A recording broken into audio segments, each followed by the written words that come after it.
സ്വപ്നസ്കരണം. ഒരുപാട് ആളുകൾ വിളിച്ച് ചോദിക്കുന്ന ഒരു വിഷയമായതുകൊണ്ട് തന്നെയാണ് ഇങ്ങനത്തെ ഒരു വീഡിയോ ചെയ്യാൻ ഞാൻ ആഗ്രഹിച്ചിട്ടുള്ളത്. കുറേ ആളുകൾ വിളിക്കും, ഉസ്താദേ, സ്വപ്നസ്കരണം കാരണം ഒരു കൂട്ടുകാരുടെ വീട്ടിലേക്കോ അല്ലെങ്കിൽ കുടുംബ വീട്ടിലേക്കോ പോകാൻ പ്രയാസപ്പെടുകയാണ്. ചിലപ്പോൾ എന്തെങ്കിലും സ്വപ്നങ്ങൾ കണ്ടിട്ട് കൊണ്ടാണ് ഇന്ദ്രിയം സ്കരിക്കുന്നത്, അല്ലെങ്കിൽ കാണാതെ സ്കരിക്കുന്നു. രണ്ടാണെങ്കിലും കിടന്ന് ഉറങ്ങി എണീക്കുമ്പോഴേക്ക് വസ്ത്രത്തിൽ സ്കരിച്ചതായി നമുക്ക് കാണാൻ കഴിയുന്നു. ഈ ഒരു അവസ്ഥയിൽ ഒരു വഴിക്ക് പോകാൻ പറ്റാത്ത അവസ്ഥയാണ്. എല്ലാ ദിവസവും സ്കരിച്ചുകൊണ്ട് പ്രയാസപ്പെടുന്ന ആളുകളും വിളിക്കാറുണ്ട്. സുബഹി നിസ്കാരം പലപ്പോഴും ഖദായി പോകുന്നുണ്ട്. നേരം വെളുത്ത് പള്ളിയിൽ പോകാൻ ഒരുങ്ങുമ്പോഴാണ്, നേരം വെളുത്ത് കഴിയുമ്പോഴാണ് സ്കരിച്ചത് അറിയുന്നത്. പിന്നെ കുളിച്ചാകുമ്പോഴേക്ക് ജമാഅത്ത് നഷ്ടപ്പോകുന്നു എന്ന് പറഞ്ഞ ആളുകളുമുണ്ട്. അപ്പം ഇത്തരം സ്വപ്നസ്കരണം കൊണ്ട് പ്രയാസപ്പെടുന്ന ആളുകൾക്കുള്ള ഖുർആനികമായ ഒരു ചികിത്സാ രീതിയെയാണ് ഇന്ന് ഞാൻ ഈ വീഡിയോയിലൂടെ പരിചയപ്പെടുത്താൻ ആഗ്രഹിക്കുന്നത്.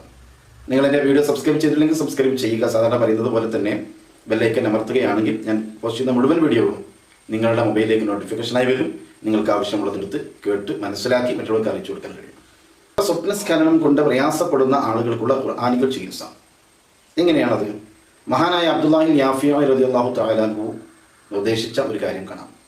എല്ലാ ദിവസവും കിടക്കുന്നതിന് മുമ്പ് സൂറത്തുൽ മആരിജ് ഓതുക. ഈ സൂറത്തുൽ മആരിജ് എല്ലാ ദിവസവും രാത്രി കിടക്കുന്നതിന് മുമ്പ് ഓതുക. അതേപോലെ തന്നെ സൂറത്തുൽ നൂർ നമ്മൾ ഓതാൻ ഉള്ളതല്ല, അത് എഴുതിയിട്ട് അല്ലെങ്കിൽ എഴുതിയ പേപ്പർ പ്രിന്റ് എടുക്കുകയൊക്കെ ചെയ്യാം.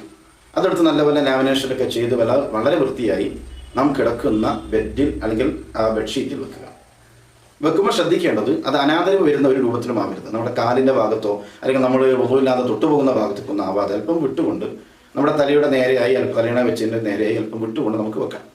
ഇങ്ങനെ വെക്കുകയും നേരത്തെ പറഞ്ഞ സൂറത്തുൽ മആരിജ് ഓതുകയും ചെയ്താൽ അവന് സ്വപ്നസ്ഖലനം മൂലമുണ്ടാകുന്ന പ്രശ്നങ്ങൾ ഉണ്ടാവുകയില്ല എന്നാണ്.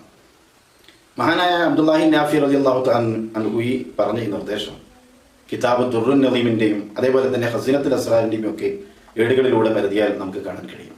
നിങ്ങളുടെ കൂട്ടുകാരോ കുടുംബക്കാരോ അത്തരം പ്രയാസങ്ങൾ അനുഭവിക്കുന്നവരുണ്ടെങ്കിൽ അവർക്കിലേക്ക് നിങ്ങൾ എത്തിച്ചു കൊടുക്കുക. എൻ്റെ ഈ വീഡിയോ നിങ്ങൾക്ക് ഇഷ്ടപ്പെട്ടിട്ടുണ്ടെങ്കിൽ നിങ്ങൾ ലൈക്ക് അടിക്കാൻ മറക്കാതിരിക്കുക.